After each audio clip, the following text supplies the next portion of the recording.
Good morning, Chair Hagman, ranking members of Ledger Fernandez, and members of the subcommittee. My name is Jason Robison. I'm the Lands and Resource Officer for the Cow Creek Band of Umpqua Tribe of Indians.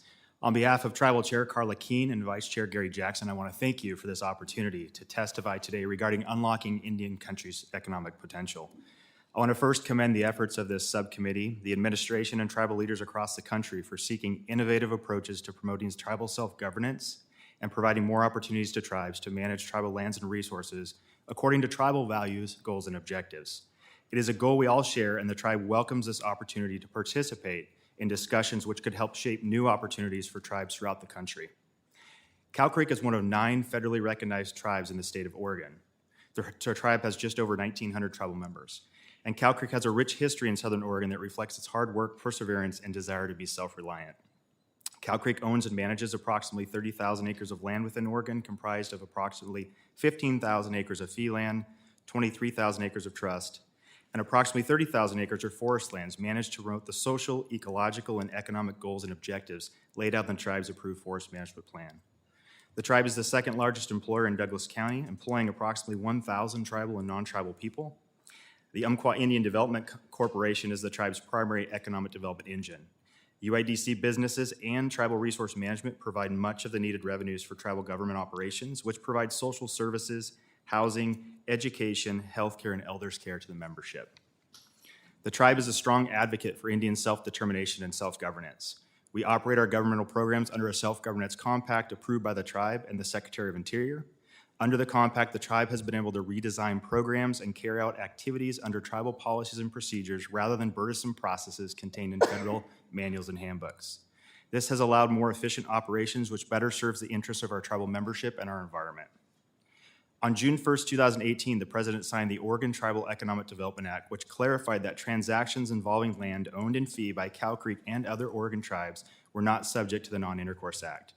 The Oregon Tribal Economic Development Act makes it crystal clear that Cow Creek may sell or otherwise develop its fee lands free from federal interference, improving its ability to create economic opportunities while protecting the environment at or above federal environmental standards. In 2010, Congress passed a bill to amend the Act of August 9, 1955 to authorize the Cow Creek and other tribes in Oregon to obtain 99-year lease authority. This lease authority has provided the tribe with an opportunity to package longer-term business arrangements on tribal land.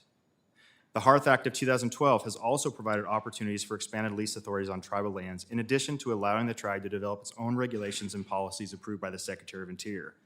These types of authorities and actions provide tribes with the ability to conduct business in a more competitive and attractive environment.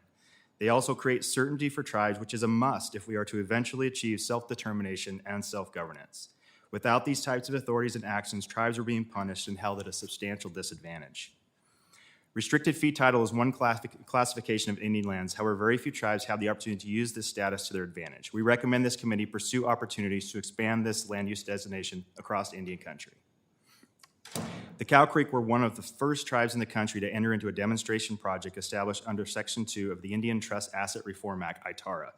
Under the ITARA demonstration project, the tribe prepared an Indian Trust Asset Management Plan, or an ITAMP, for forest management.